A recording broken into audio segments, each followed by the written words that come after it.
Eh, Sebenarnya ada 6 orang ya yang ditetapkan sebagai tersangka dalam perkara dugaan korupsi yang sudah tadi pagi kami umumkan terkait dengan kegiatan tangkap tangan di Kota Bandung, Jawa Barat.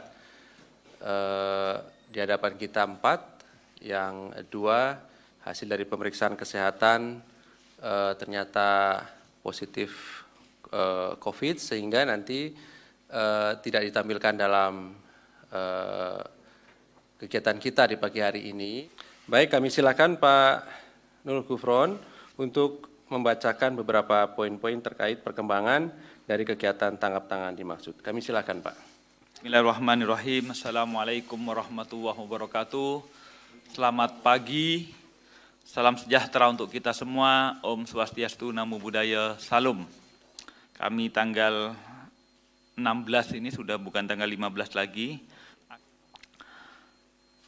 Kronologisnya seperti ini, jadi kami sampaikan ya, hari ini, hari Ahad tanggal 16 April 2023, kami akan menyampaikan informasi kegiatan tangkap tangan atas dugaan tindak pidana korupsi berupa pemberian dan penerimaan suap oleh penyelenggara negara dalam proyek pengadaan CCTV dan ISP untuk layanan digital Bandung Smart City di pemerintah Kota Bandung, Jawa Barat, tahun anggaran 2022-2023. Kegiatan tangkap tangan ini, tim KPK mengamankan 9 orang sejak hari Jumat sekitar pukul 14 sampai pukul 21 di wilayah Kota Bandung, Jawa Barat.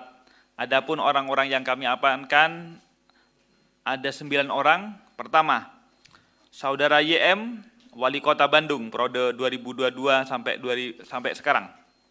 2, Saudara Dede, Kepala Dinas Perhubungan Pemkot Bandung. Ketiga, Saudara KR, Sekretaris Dinas Perhubungan Pemkot Kota Bandung. 4, Saudara AE, Staf Dinas Perhubungan Pemkot Bandung. Kelima, Saudara AS, Ajudan Wali Kota. 6, Saudara WD, Staf Dinas Perhubungan Pemkot Bandung. Ketujuh, RH, Sekretaris Pribadi YM. 8, Saudara SS, CEO PT Sivo. 9, Saudara AG, Manajer PT SMA. Sedangkan 1 orang hadir langsung ke gedung KPK, yaitu Saudara BN, Direktur PT SMA. Itu adalah orang-orang yang kami amankan pada kegiatan tangkap tangan dari dari hari Jumat kemarin. Kronologis tangkap tangan ini, jadi sebagai tindak lanjut adanya laporan dari masyarakat terkait adanya informasi dugaan penyerahan uang kepada penyelenggara negara, maka pada tanggal 14 April, hari Jumat, tim KPK langsung bergerak ke Kota Bandung. Selanjutnya sekitar pukul 12.50, tim kemudian mengamankan beberapa pihak, yaitu pertama Saudara AS, KR, RH di Balai Kota, Saudara SS di kantor PT Sivo, dan AG di kantor PT SMA. Saudara Dede bersama WD diamankan di kantornya sekitar pukul 19.00 hari Jumat. Sedangkan Saudara YM bersama S pada pukul 19.15 diamankan di pendopo atau di rumah dinas wali kota. Tim KPK berikutnya membawa pihak-pihak tersebut ke Jakarta menuju Gedung Merah Putih untuk dilakukan permintaan keterangan lebih lanjut. Turut diamankan barang bukti yang ditemukan dalam kegiatan tangkap tangan ini berupa uang dalam bentuk pecahan mata uang rupiah, uang dalam bentuk dolar Singapura, uang dalam bentuk dolar Amerika, uang dalam bentuk ringgit Malaysia, uang dalam bentuk yen, dan uang dalam bentuk baht Thailand, serta sepasang sepatu merek Louis Vuitton tipe Chris Charlie sneaker dengan kode 1A9JN8 berwarna putih, hitam, dan coklat dengan total keseluruhan setara dengan nilai 924,6 juta rupiah. Selanjutnya akan kami jelaskan tentang kronologi yang kami duga dalam tindak pidana korupsi ini, yaitu pemerintah Kota Bandung di tahun 2018 mencanangkan Bandung sebagai kota cerdas melalui program Bandung Smart City. Saat YM dilantik menjadi wali kota Bandung di tahun 2022, Bandung Smart City masih terus memaksimalkan layanan diantaranya layanan CCTV dan jasa internet atau ISP. Yang menjadi penyedia layanan CCTV dan jasa internet ISP untuk Bandung Smart City yaitu PT SMA dengan posisi BN selaku direktur dan AG selaku manajer, dan juga PT Sivo dengan posisi SS sebagai CEO. Sekitar Agustus 2022, AG dengan sepengetahuan BN bersama dengan saudara SS menemui YM di pendopo wali kota dengan maksud agar bisa mengerjakan proyek pengadaan CCTV pada Dinas Perhubungan dan Dinas Komunikasi dan Informatika Pemkot Kota Bandung. Pertemuan tersebut difasilitasi saudara KR selaku Sekretaris Dinas Perhubungan Pemkot Bandung. Sekitar Desember 2022, kembali dilakukan pertemuan antara saudara SS, KR, dan YM di pendopo wali kota. Dan di pertemuan ini ada pemberian sejumlah uang dari saudara SS pada YM sekaligus untuk juga membahas pengkondisian agar PT Sivo sebagai pelaksana pengadaan ISP di Dishub Pemkot Bandung, walaupun keikutsertaan PT Sivo dalam proyek tersebut melalui aplikasi e-katalog. Jadi sesungguhnya pengadaannya sudah menggunakan e-katalog ya, tinggal menunjuk di e-katalog gitu. Setelah pertemuan itu diduga ada penerimaan uang oleh DD melalui KR dan juga YM yang diterima melalui saudara RH sebagai sekretaris pribadi sekaligus orang kepercayaan saudara YM yang bersumber dari saudara SS. Setelah DD dan YM menerima uang, KR menginformasikan kepada RH dengan mengatakan everybody happy. Atas pemberian uang tersebut, PT Sivo dinyatakan sebagai pemenang proyek penyediaan jasa internet atau ISP di Dishub Pemkot Bandung dengan nilai proyek sebesar 2,5 miliar. Sekitar Januari 2023, YM bersama keluarga, DD dan KR juga menerima fasilitas ke Thailand dengan menggunakan anggaran milik PT SMA dengan alasan untuk benchmark kota smart di Thailand di Bangkok. YM juga menerima sejumlah uang dari AG melalui KR sebagai uang saku dan YM menggunakan uang saku tersebut dengan membeli sepasang sepatu merek LV. Saudara DD selaku Kepala Dinas Perhubungan Pemkot Bandung juga menerima uang dari AG melalui KR karena memerintahkan melakukan pengubahan termin pembayaran kontrak pekerjaan senilai 2,5 dari termin 3 termin menjadi 4 termin. Jadi yang semula 4 bulanan kemudian per terminnya menjadi 3 bulanan sehingga 4 termin.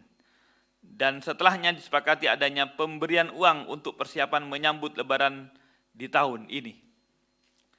Diperoleh informasi penyerahan uang dari saudara SS dan AG untuk YM memakai istilah nganter Musan King.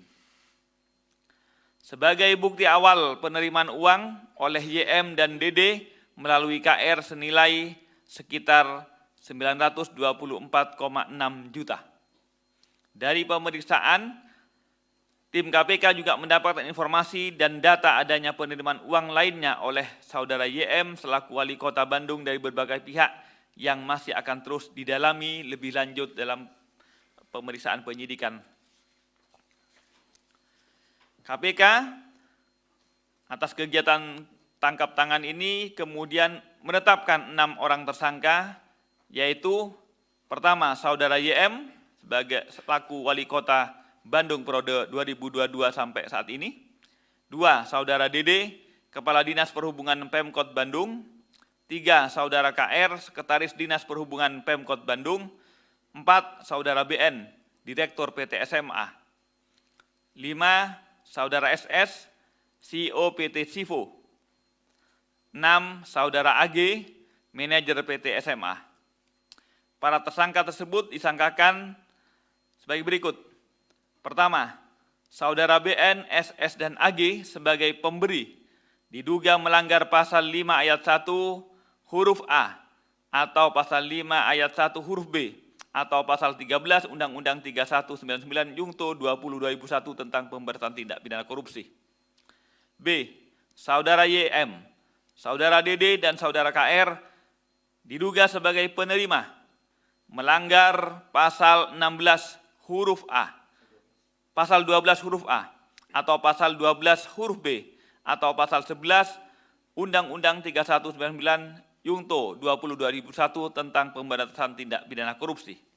Terkait kebutuhan penyidikan, selanjutnya para tersangka dimaksud ditahan tim penyidik masing-masing selama 20 hari terhitung mulai tanggal 15 April sampai dengan 4 Mei 2023. Pertama, Saudara YM ditahan di rutan KPK pada Gedung Merah Putih. B. Saudara DD dan KR ditahan di rutan KPK pada Markas Komando Polisi Militer Angkatan Laut Makopus Pomal. C. Saudara BN, SS, dan AG ditahan di rutan KPK pada Pom-Bam Jaya Guntur. KPK menyampaikan terima kasih kepada masyarakat atas kepercayaannya dan yang telah melaporkan adanya dugaan tindak pidana korupsi di mana terjadi di sekitarnya yang telah dilakukan dan kemudian dilaporkan kepada KPK. KPK juga terus terang sekali lagi, KPK bersedih dan ironi mengapa sampai hari ini telah berulang kali KPK menangkap beberapa kepala daerah, tetapi masih saja ada kepala daerah yang masih melakukan penerimaan tindak pidana korupsi. Dan kami sekali lagi berharap ini tentu perlu perbaikan secara sistemik. Kita tidak berharap para pejabat negara terus kemudian melakukan tindak pidana korupsi karena sistemnya masih mungkin dari sistem politiknya masih membutuhkan korupsi sebagai bagian dari untuk mengeksistensikannya kekuasaan mereka, baik dari proses pada saat pilkada, proses selama memimpin, ataupun kemudian kebutuhan-kebutuhan pada saat proses untuk incumbent melanjutkan pemerintahannya. Dalam proses politik yang berbiaya tinggi, maka kemudian seakan-akan korupsi sudah menjadi kebiasaan dan keharusan. Ini yang harus kita hentikan. KPK sekali lagi tidak bangga kalau kemudian ditangkap-tangkap terus, tetapi kemudian proses regenerasi korupsi masih tetap terjadi. Oleh karena itu, kami berharap juga di momen menjelang hari raya ini, kebutuhan-kebutuhan seakan-akan THR itu juga menjadi momen kemudian banyak serah terima, gratifikasi maupun suap yang diterima oleh para pejabat negara. Oleh karena itu, sekali lagi KPK juga mengingatkan, mari kita rayakan hari raya, mari silahkan juga berbagi, tetapi dengan tidak menggunakan korupsi. Demikian yang dapat kami sampaikan, saya kembalikan ke Mas Ali Fikri. Baik, terima kasih Pak Nurul Gufron yang telah membacakan poin-poin dari hasil kegiatan tangkap tangan oleh KPK hari Jumat yang lalu. Ada 6 orang yang ditetapkan sebagai tersangka dan juga dilakukan penahanan sampai nanti di tanggal 4 Mei 2023 selama 20 hari pertama dan tentu dapat diperpanjang sesuai dengan kebutuhan proses penyidikan. Baik, berikutnya kami tunjukkan barang bukti dalam kegiatan tangkap tangan yang KPK lakukan pada Jumat yang lalu.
Baik, terima kasih. Silakan 3 orang penanya. Oke, 1, 2, 3. Silakan. Mas Mario, mau pertama atau terakhir? Oke, dari sana dulu ya, dari Mas. Mas siapa? Silakan Mas sebutkan namanya Ya, dan dari Tio, medianya. Mas. Tio dari Jawa Pos. Izin Pak Gufron, selamat malam Bapak-Bapak. Izin Pak, tadi untuk yang nilai proyek tadi 2,5 miliar ya Pak, kalau nggak salah Pak. Terus kemudian nilai THR tadi itu hampir 1 M ya kalau nggak salah ya, 900-an. Artinya berarti proyek 2,5 terus kemudian suapnya hampir 1 M ini kalau mau dikurangin dengan nilai proyek berarti kan hampir 1,5 nih Pak sisa uang yang kira-kira seperti itu kalkulasinya kan. Ini KPK sudah mendalami belum Pak? Artinya untuk CCTV-nya produknya ini jadinya kayak apa ini? Terus kemudian apakah memang speknya dikurangin drastis ya kan? Terus kemudian ini kan juga e-katalog Pak. Artinya dari situ kan kelihatan Pak spek-speknya kan. Kalau kita lihat e-katalog itu kan gampang banget tuh speknya kan detail banget di situ. Apakah dia main di pengaturan spek juga tuh Pak? Manipulasi spek atau segala macam itu Pak. Kan ini kan udah e-katalog ya. Itu aja sih Pak. Oke, terima kasih Mas Tio. Silakan. Mas Yogi ya. Iya, izin Pak, saya Yogi dari Harian Kompas. Tadi itu kan penerimaannya sekitar 900-an gitu, dan menyambung Bapak tadi soal korupsi politik ya, itu kan nggak mungkin ya cuma segitu gitu loh Pak untuk biaya politik yang mahal itu. Apakah didalami juga maksudnya penerimaan yang lain gitu Pak untuk kepentingan politik, atau Pak Yana ini juga menggunakan uang itu untuk kepentingan politik terutama di Pilkada 2024 nanti gitu. Terima kasih. Oke, terima kasih. Terakhir Mas Mario ya, silakan Mas. Ya, terima kasih. Pak Gufron, saya cuma mau memperjelas saja nih, sebelumnya nih bahwa program Bandung Smart ini setahu saya sudah dicanangkan itu sebelum Pak Yana ini gitu lah. Artinya kan pada era almarhum lah kalau nggak salah langsung digantikan Pak Yana gitu loh. Apakah KPK juga sudah menelusuri program sebelumnya gitu? Adakah indikasi? Nah, kemudian yang saat ini Pak Yana ini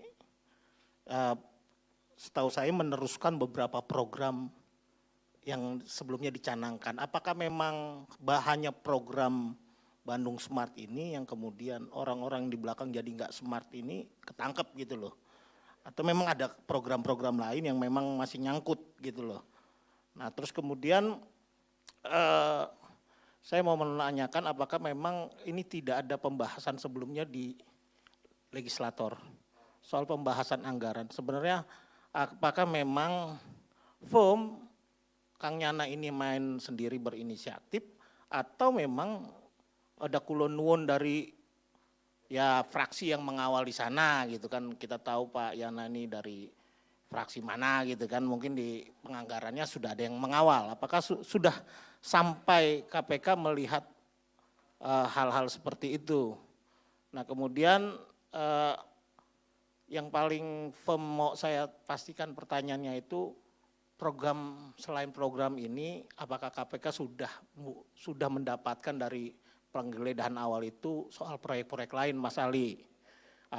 Itu kan Bandung kan penghijauan, PADM, pendidikan itu menjadi kebutuhan atau sorotan-sorotan publik lah membuat Bandung nyaman. Nah terakhir untuk kasus lain aja satu Mas Ali ya, yang kasus aja soal kasus ya soal.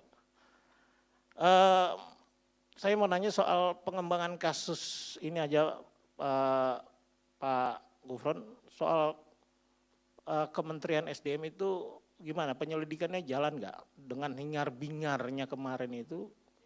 Kan kalau nggak jalan kan semakin membenarkan bahwa itu ada pembocoran. Tapi kalau jalan kan berarti nggak benar itu dibocorin kan gitu. Saya ingin memastikan itu saja.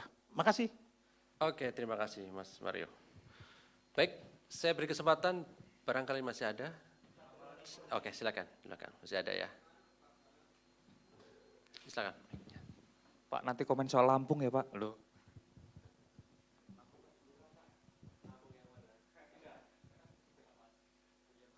Izin Pak, saya Jonathan dari Kumparan. Mau penegasan aja sedikit Pak. Tadi disebutkan ada yang pakai kode nganter Musangking itu, ini tuh ada permintaan dari Pak YM sendiri nggak sih Pak untuk pemberian apa tadi sepasang sepatu LV itu? Ada permintaan khusus nggak dari beliau? Kalian dong Mas. Mumpung ada Pak Gufron mau nanya soal Bupati Kepulauan Meranti ini kan lagi ramai ya, dia menggadaikan kantornya gitu, 100 miliar ke bank daerah. Nah, kalau saya baca sih dari keterangan PLT Bupatinya, duitnya buat pembangunan jalan kayak gitu, klaimnya ya. Itu kalau menurut Pak Gufron sendiri bagaimana sih kayak gitu secara hukum? Ya apakah itu masuk tindak pidana korupsi dan semisal mungkin pasal apa gitu. Kemudian untuk Pak Deputi ya gitu. Ini kan Dito Mahendra diburu sama Bareskrim kayak gitu ya Pak. Nah sementara di sisi lain kemarin juga Kamis dipanggil dan dia mangkir kayak gitu. Nah ini kan jadi lagi dikejar sama 2 lembaga, jadi pencariannya seperti apa sih mungkin boleh diceritakan ya gitu. Kayaknya kan karena dia dijaga di luar negeri mungkin di Pulau Biawak atau di mana gitu. Makasih. Cukup ya? Cukup mewakili dari yang lain. Baik. Kami silakan Pak Nurul Gufron dan Pak Asep. Terima kasih. Tadi ada 1, 2, 3, 4 ya, 4 penanya. Ada beberapa yang bersifat kasus ini, ada juga yang bertanya di kasus lain ya. Bahwa pertama dari Mas Tio, ini proyeknya 2,5, tadi suapnya 924,6, hampir 1 M gitu. Jadi kemudian pertanyaannya, kalau hampir berapa itu? Hampir anggap 40% ya. Tinggal 1,5 dari 2,5. Lantas wujudnya jadi apa gitu kalau sudah 40 dan sekali lagi itu masih akan kami dalami ya, karena yang kami baru tangkap itu atas penerimaannya, bahwa kemudian logikanya Pak, kalau kemudian yang terbelanjakan menjadi hanya 1,5 dari 2,5, berarti kemudian tentu kualitas dan juga kuantitasnya mungkin rendah begitu. Nah, itu nanti akan kami dalami. Sementara kami masih menerima ataupun memeriksa di pokok kegiatan yang kami tangkap itu atas penerimaan suapnya.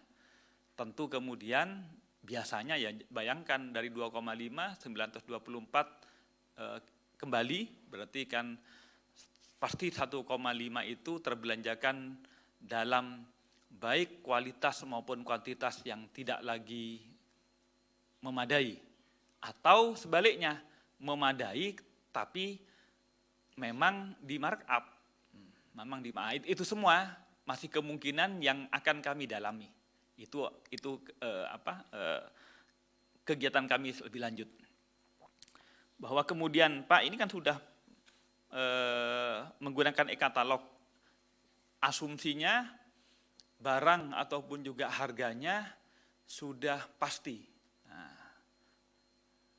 Tapi kemudian kok kenapa masih ada suap? Ya mungkin di dalamnya tetap kemudian di banyak kasus yang sebelumnya, bukan hanya ini, untuk yang ini kami masih belum mendalami tentang kenapa kok masih sudah pakai e-katalog masih perlu suap. Nah, di beberapa kegiatan PBJ yang menggunakan e-katalog yang sama seperti ini, itu tetap walaupun menggunakan e-katalog masih ada pengkondisian.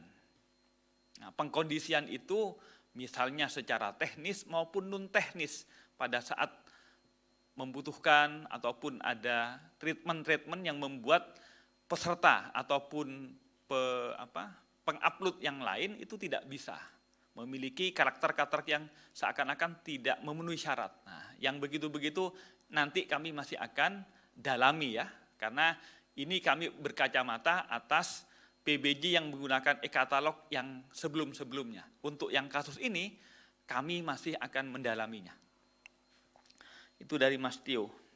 Kemudian penerimaan yang lain lagi untuk kepentingan politik. Nah, jadi asumsinya ini penerimaannya hanya 924 gitu ya. Padahal tentu kebutuhan politik mungkin akan lebih banyak lagi, baik momen THR, momen merawat konstituen, apalagi untuk kepentingan politik di 2024. Itu tentu, tetapi sekali lagi dugaan-dugaan itu sudah menjadi bagian dari praduga kami, nanti akan kami kembangkan di beberapa proyek yang lain tentu akan kami dalami. Dari Mas Mario, apakah KPK juga melihat dari kegiatan proyek Bandung Smart City ini dari kegiatan-kegiatan sebelumnya? Apakah karena ini memang kegiatannya sudah dicanangkan sejak 2018, proyeknya sudah 2018, tapi yang kami tangkap ini 2022 dan 2023. Apakah kemungkinan akan masuk ke sebelumnya? Sekali lagi kemungkinannya masih kami buka, tetapi lebih lanjut akan kami update hasil-hasil pemeriksaan, bukan hanya mundur ke sebelumnya, termasuk juga menyamping kepada yang lain, Mas Mario. Jadi pasti akan kami kembangkan ya. Apakah tidak ada juga dari DPRD, termasuk juga proyek-proyek yang lain. Jadi sama sebagaimana saya sampaikan tadi, jadi tentu ini kami menjadi pintu untuk kami telisik kegiatan-kegiatan baik yang sebelumnya maupun yang horizontal, kegiatan-kegiatan proyek yang lain yang sedang dilaksanakan pada tahun ini maupun tahun-tahun 2022. Ketiga, apakah pengembang kasus tersebut? Oh, tentang kasus lain tadi ya. Nanti yang SDM ini, yang kumparan dulu. Kode Musanking. Jadi yang disebut Musanking itu memang ada yang menawarkan, Pak mau dikirimi Musanking dan yang itu begitu. Musanking dan yang itu. Jadi yang itu ya ada Musanking, ada barang dan juga ada itu yang disebut uang. Apakah kemudian permintaan khusus? Jadi sungguhnya bukan permintaan khusus. Semula ada penawaran. Nah, ada penawaran karena momen THR ditawarkan, oke silahkan dikirim bersama yang itu begitu. Nah, itu maksudnya uang ya.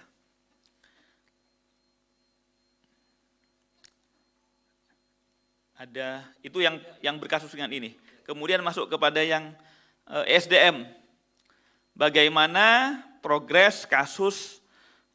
Jadi semula sekali lagi kegiatan kami yang sudah kami lakukan di SDM itu adalah atas dugaan penggelembungan ataupun tukin palsu ya. Itu yang kami sudah lakukan. Apakah kemudian hasil dari penyidikan terhadap tukin palsu ini kemudian kami menemukan sebagaimana yang sudah dilakukan kemudian kami berhenti atau tidak, tentu sekali lagi KPK secara prosedural hasil-hasil temuan itu tetap akan kami lanjutkan sampai menemukan titik terang. Jadi jangan khawatir, kami tidak akan menghentikan apa-apa, tapi akan kami melanjutkan dan nanti pada saatnya ketika sudah ada kejelasan nanti kami pasti akan update Mas Mario. Itu SDM, kemudian Bank Riau, bahwa kantor Bupati diagunkan kepada Bank Riau untuk pembangunan ya. Sekali lagi kami nanti akan mentelisik lebih lanjut, akan mengkaji apakah mungkin sebuah kantor yang merupakan aset dari negara itu diagunkan kepada bank untuk sebuah kredit. Karena namanya kredit perlu kolateral, perlu agunan itu untuk menjamin agar uangnya atau kreditnya dikembalikan. Karena kalau kemudian asetnya aset negara ataupun aset daerah, itu tidak mungkin kemudian seandainya wan prestasi ataupun seandainya macet kemudian akan disita dan akan dilelang, itu tidak mungkin. Nah, oleh karena itu tapi sekali lagi kami tidak akan gegabah untuk mengatakan ini salah atau tidak dulu, kami akan kaji lebih dalam dulu apakah itu merupakan tidak pidana korupsi atau tidak. Karena ini kan sesungguhnya dalam lalu lintas privat ya, kredit.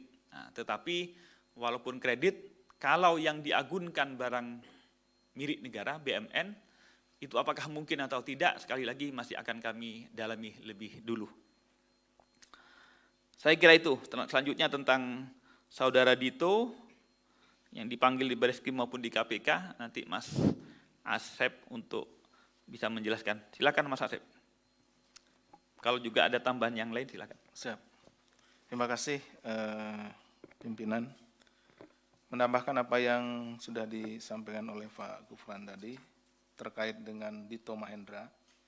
Memang di Bareskrim juga perkaranya yang terkait dengan penemuan senjata api pada saat kami melaksanakan penggeledahan itu sedang ditangani, dan memang juga ada pernyataan dari Bapak Kabar Eskrim terkait dengan permintaan untuk Saudara Dito hadir, karena sampai saat ini belum hadir. Begitupun juga penanganan perkara di kami di KPK, kami juga memanggil Saudara Dito dan sampai kemarin juga belum hadir. Tentunya kami secara bersama-sama dengan Bareskrim terus berkoordinasi untuk menghadirkan Saudara Dito. Langkah-langkah yang sudah kita laksanakan salah satunya adalah dengan menerbitkan atau mohon pencekalan ke imigrasi, mana tentunya kita berharap bahwa dalam pelaksanaannya nanti suatu saat Saudara Dito akan bisa kembali hadir di sini maupun juga di Bareskrim, dan kita mencegah supaya tidak keluar atau keluar negeri dengan adanya pencekalan tersebut. Itu mungkin yang bisa kami sampaikan. Terima kasih pimpinan. Baik, bukan pencekalan, mencekal supaya tidak keluar negeri.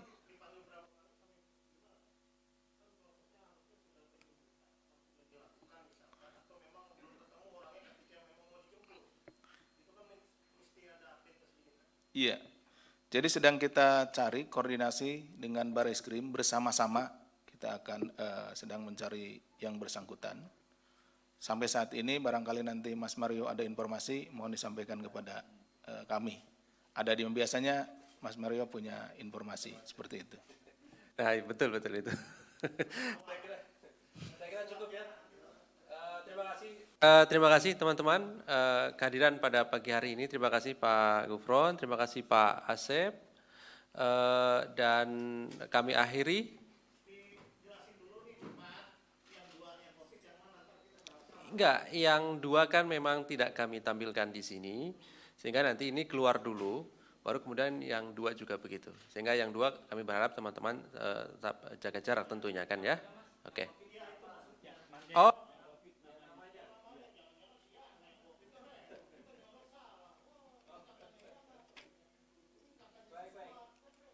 Ya, baik. Nanti disampaikan ya, nanti disampaikan. Oke ya, baik. Terima kasih, kami akhiri. Assalamualaikum warahmatullahi wabarakatuh.